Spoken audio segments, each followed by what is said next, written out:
Hoje, o Reino Unido está entre as monarquias mais celebradas do mundo. Também é das mais duradouras. A monarquia britânica tem raízes profundas na Idade Média. Quem foi o primeiro rei inglês? Curiosamente, as devastadoras invasões vikings do século IX levaram ao nascimento de um reino inglês unificado.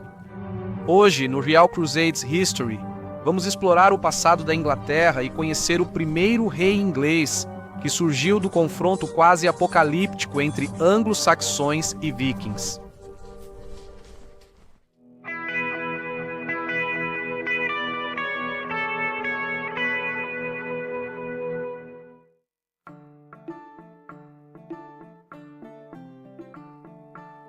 No início do século IX, não havia indicação de que a região hoje conhecida como Inglaterra algum dia seria unificada em um único reino.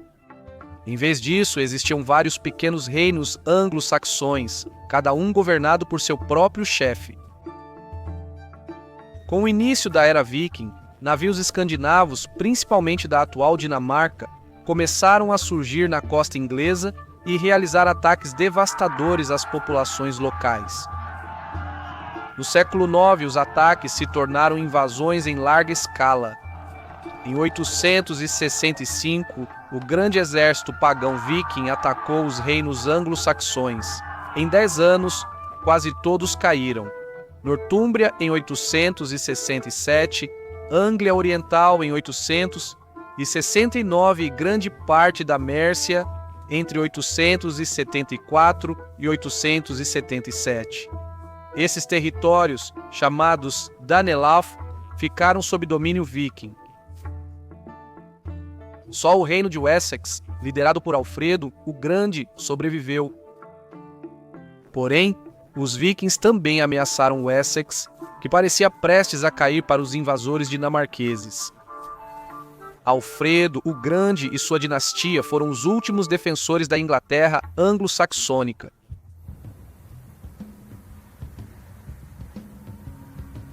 Em 878, Alfredo, o Grande e um pequeno exército anglo-saxão mudaram o rumo da situação. A partir de sua fortaleza de Athelney, escondida nas profundezas dos pântanos de Somerset, eles partiram e derrotaram os vikings na Batalha de Edington. O chefe viking Guthrum se rendeu e se retirou de Wessex. Vikings ainda controlavam Nortúmbria, Anglia Oriental e Mércia Oriental, mas Wessex foi salvo por Alfredo e a Mércia Ocidental permaneceu sob domínio anglo-saxão. Alfredo, o Grande, fez reformas que fundamentaram a retomada do domínio anglo-saxão na Inglaterra. Alfredo teve a sorte de ter 2 filhos muito capazes, Eduardo e Etelfleda. No início da década de 880, Etelfleda se casou com Etelredo, senhor dos Merciãs e governante da Mércia Ocidental, fortalecendo a aliança entre os 2 últimos reinos anglo-saxões. Em 1895, quando Alfredo já era um rei idoso, seu filho Eduardo comemorou o nascimento de um menino, Etelsteno. O rei Alfredo presenteou seu pequeno neto com os símbolos da realeza, uma espada saxônica, um cinto e um manto real. Após a morte de Alfredo, o Grande, em 899, seu filho Eduardo, o ancião, tornou-se rei de Wessex. Como senhora dos Merciãs, Etelfleda cooperou de perto com seu irmão Eduardo. Etelfleda valorizava muito seu sobrinho Etelstano, tratando-o como filho. Quando Etelstano era um menino pequeno, ele foi morar na Mércia, na casa de sua tia Etelfleda. Etelstano estudou na escola monástica de Worcester.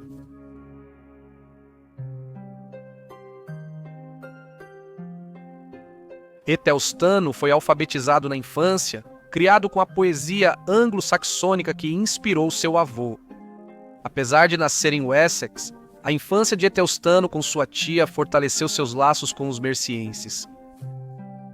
Os estudiosos não têm certeza, mas é possível que o rei Eduardo e a senhora Etelfleda tenham planejado que Etelstano governasse Mércia e Wessex, cumprindo o objetivo do pai de unir os reinos. Também há especulações de que Eduardo nunca pretendia que Etelstano fosse rei de Wessex, mas sim que ele fosse apenas senhor da Mércia, enquanto outro filho, Elfwerd, seria o rei de Wessex. Eduardo, o ancião, faleceu em 17 de julho de 1924. Elfwerd tornou-se rei de Wessex por 16 semanas antes de morrer de causas desconhecidas. A crônica anglo-saxônica não cita Elfwerd como rei, mas fontes posteriores dizem que ele reinou por pouco tempo.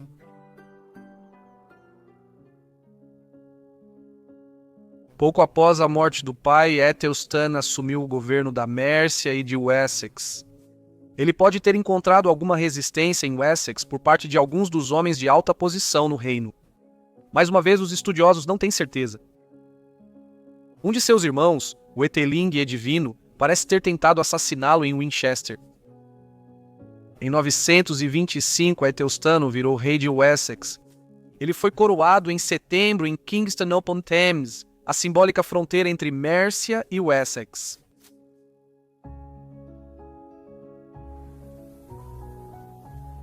Æthelstan, com cerca de 30 anos, já era um político experiente, beneficiado pela sabedoria do pai e da tia. No início da Idade Média, nenhum rei jamais sucedia automaticamente. Mesmo com o endosso do pai, facções rebeldes frequentemente tentavam impedir sua sucessão. A coroação de Æthelstan em 925 foi tanto uma declaração dos resultados de uma luta pelo poder, quanto uma transição tranquila, conduzida pelo Estado. Æthelstan conquistou a vitória política, mantendo os outros irmãos reais afastados. Æthelstan e seus conselheiros seguiram a tradição franca do século IX. Æthelstan foi ungido não apenas como governante, mas como o servo especial de Deus, como um bispo. Os francos carolíngios consideravam a unção essencial para a realeza, tradição totalmente adotada pelos anglo-saxões. Assim, a Igreja desempenhou um papel indispensável na consolidação do poder do rei, iniciando-o na ordem divina como agente de Deus na terra. Na coroação, Æthelstan foi nomeado rei dos anglo-saxões. Além de ser ungido com óleo pelo clero, ele recebeu o anel real, a espada, a coroa e o cetro da realeza. Diante dos nobres e clérigos reunidos, ele fez um voto triplo de manter seu povo em paz, proibir o roubo e as más ações de todos os homens, independentemente de seu status, e promover a justiça e a misericórdia por meio da manutenção da lei. Essas não eram palavras vazias, mas tratavam das principais preocupações da sociedade anglo-saxônica do século X. Aqueles com poder e energia não devem simplesmente ter permissão para explorar os fracos e vulneráveis. Caberia ao rei governar pela lei, não pela força bruta. Nessa época, como em outras, o caos sem lei estava logo abaixo da superfície. Como símbolo de seu papel e de fato de sua humildade, o rei então libertou um escravo e sua família. Essa tradição era comum entre reis do início da Idade Média.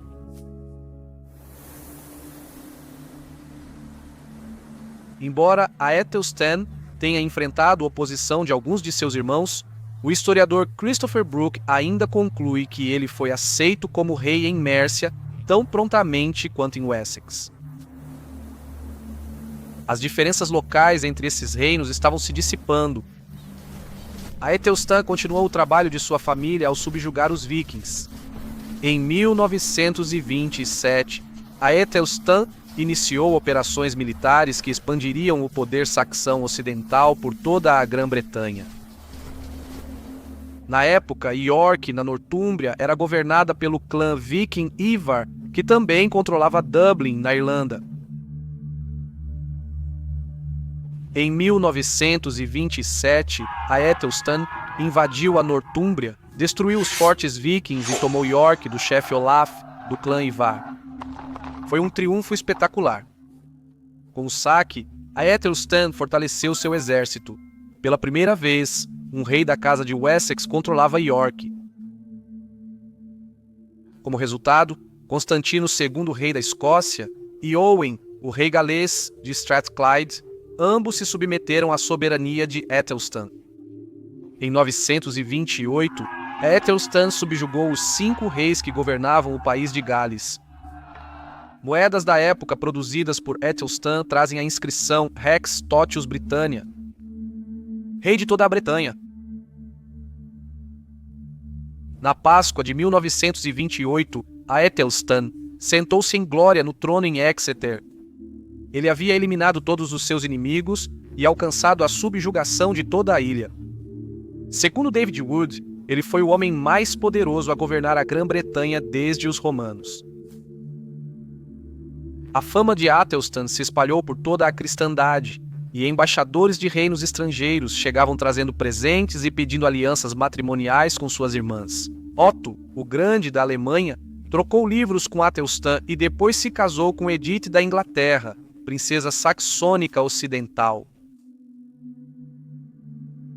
Tendo adquirido um reino muito maior do que qualquer governante anterior, Æthelstan buscou reduzir a criminalidade e os abusos cometidos pelos magnatas locais. Os códigos de leis de Æthelstan foram um avanço em relação à legislação mosaica do Antigo Testamento, como a lei do olho por olho, vigente antes de seu reinado. Sua obra exemplifica o avanço do pensamento tribal para a justiça em escala maior. O maior desafio de Æthelstan ocorreu em 937. Naquele ano, seus antigos inimigos tentaram derrubar seu poder. Constantino, segundo rei da Escócia, formou uma aliança com o viking Olaf, do clã Ivar e Owen, rei do reino de Strathclyde, de língua galesa, no sudoeste da Escócia. Olaf liderou um exército de vikings da Irlanda e Nortúmbria na invasão da Mércia, causando grande destruição. Em 1937, Æthelstan e Edmundo responderam. Eles formaram um grande exército e marcharam ao norte. Os anglo-saxões enfrentaram Olaf e o exército viking escocês galês de Constantino em Brunanburh. Aqui ocorreu uma das batalhas mais memoráveis da história das Ilhas Britânicas. De frente, um para o outro, os dois exércitos avançaram em formação de muralha de escudos, organizados no estilo de combate de infantaria típico da época. O combate brutal corpo a corpo durou o dia todo. Os anglo-saxões tiveram muitas baixas, mas a coalizão do norte de Olaf foi destruída no final. Olaf fugiu para a cidade de Dublin, controlada pelos vikings na Irlanda, enquanto Constantino retornou à Escócia, onde acabou abdicando em 943, terminando seus dias como monge no mosteiro de Santo André. As fontes da época não fornecem detalhes claros sobre a ação da batalha. Porém, a crônica anglo-saxônica oferece um relato emocionante. Neste ano, o rei Æthelstan e seu irmão Edmund Evelyn conquistaram glória imortal na batalha em Brunhumber, liderando nobres e distribuindo tesouros.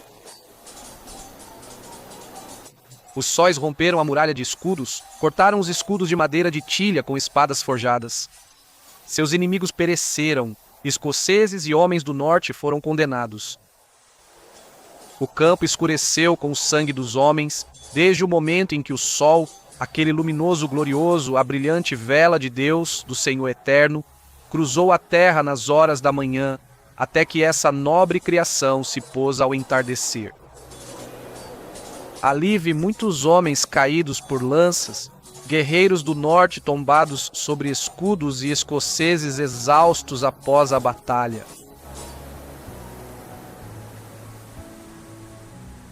A Batalha de Brunanburh marcou o reinado de Æthelstan.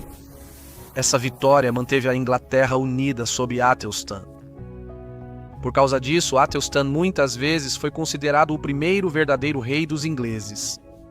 Séculos depois, o cronista do século XII, Guilherme de Malmesbury, afirmou que nenhum homem mais justo ou sábio governou o reino que Æthelstan.